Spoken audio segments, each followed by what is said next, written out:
Welcome to the S Club with Sarah Oberbrunner, where we are talking about real life, relationships, and real estate. This is the very first episode. Hey, Sarah, welcome. Thank you.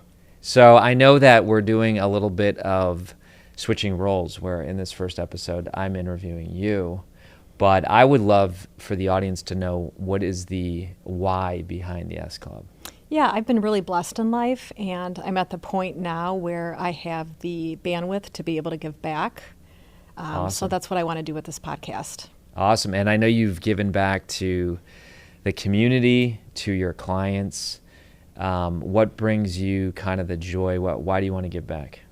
I think growing up, it was something that was modeled a lot by our parents, especially was giving back, and we grew up in that. And I just enjoy really helping people. It fills my bucket, and I like doing it. Yeah, absolutely. So we started with real life, and there's a lot of, that's a risk right there, where some people would say, don't tell your story. But why did you pick that tagline of real life, relationships, and real estate? Let's talk about each one. Why real life? Yeah, I feel like I've been on a journey the past 5 years. And before, if you would have asked me to do this, there was no way that I would have been doing something like this or sharing anything with you. So over the past 5 years, I've had a lot of growth. And I would say now more than ever, I crave and I desire to have relationships that are a lot more authentic and vulnerable. Yeah, absolutely.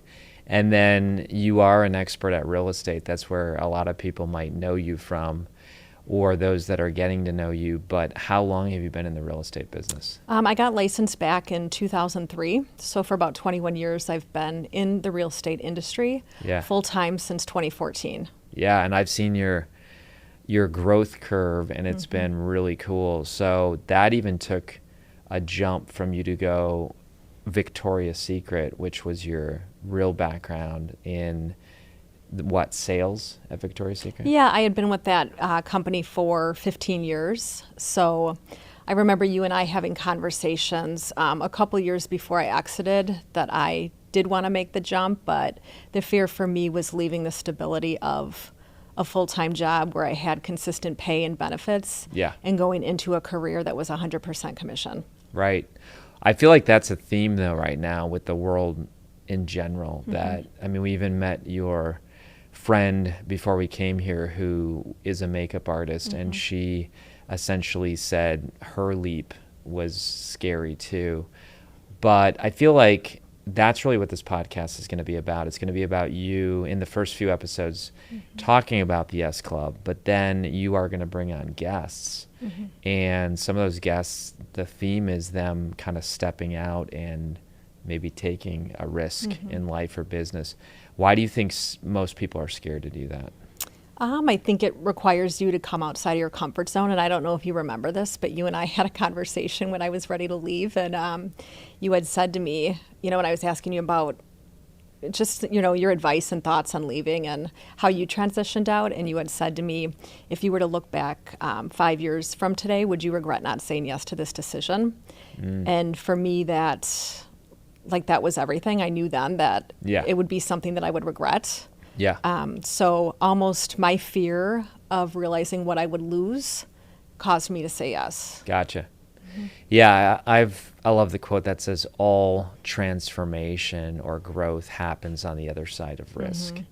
And I feel like maybe that's why people love watching movies, is because they can safely see the main character take risks from their seat. But when it's us, we tend to get nervous. But even this S Club is a risk, because you just said that you probably wouldn't have done it about 5 years ago.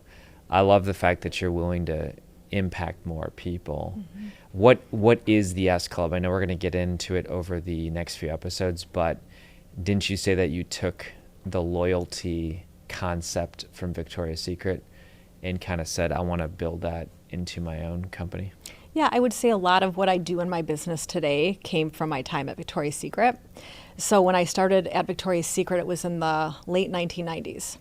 And prior to me joining Victoria's Secret in 1982, Les Wexner had bought that company for $1 million. It was a failing company. And 2 years later, it generated over $500 million in sales annually. And fast forward to the early 1990s, and it was $1 billion brand. So when I was there, I don't think I really understood the magnitude of what that meant to be part of that. But I took a lot of what we did there and brought that into my real estate business. So one of the things we had there was a loyalty program for our clients. Mm-hmm. So clients would get rewarded based on how often they visited us and spent money with us. And like early access to different Yeah, events. they'd have early access. They'd be invited to certain events that happened. They'd have previews of certain collections that came out, giveaways.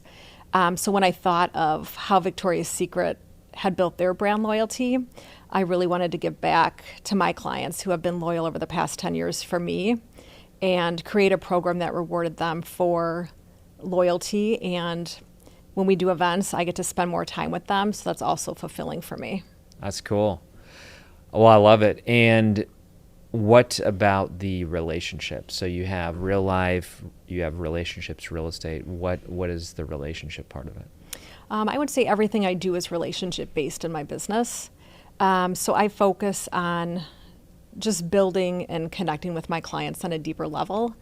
I would say that one thing that they say about me is that we develop a really quick rapport and trust with each other.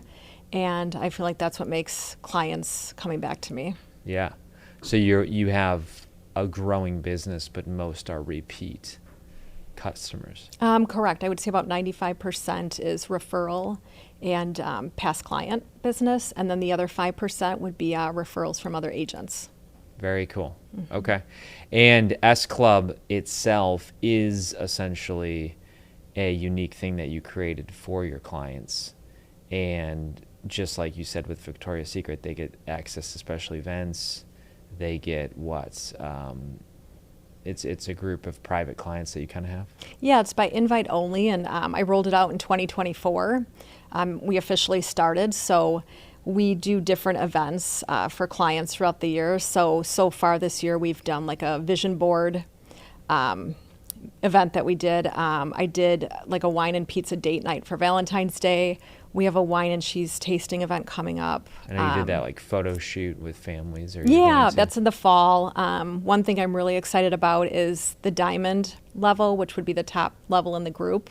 We're doing a boat ride this year down by the Air and Water Show. Okay. So just experiences that they may not otherwise be able to do on their own. That's great. Mm-hmm. And I love the fact that with a podcast, even though it's free, mm-hmm. the audience that will be essentially subscribing and following this, they'll get essentially special access to guests. Some of the guests that I've heard that you have planned are really accomplished people. Mm-hmm. And what do you hope happens for the listeners? That they get, I don't know, success tips, or what do you think? Yeah, I hope they're inspired to do just different things in life that they may not have taken risks for. It seems like a lot of the guests that I do have in mind that would be coming on also have different charities that they support and that they're able to impact. Yeah. Because of where they are now with like success. So they become more successful, and I like that they give back. I like that. Okay. Mm-hmm. So, folks, I think that the S Club, I know I'm going to be listening to it, but this is really a gift to you. And as you are on your own journey of real life, relationships, and real estate, one of those three topics is definitely going to appeal to you. I know I have a lot to learn about real estate, but the other two I feel like I have a good handle on. So, Sarah, thanks for being here today, and I look forward to the next episode. Yeah, thanks so much.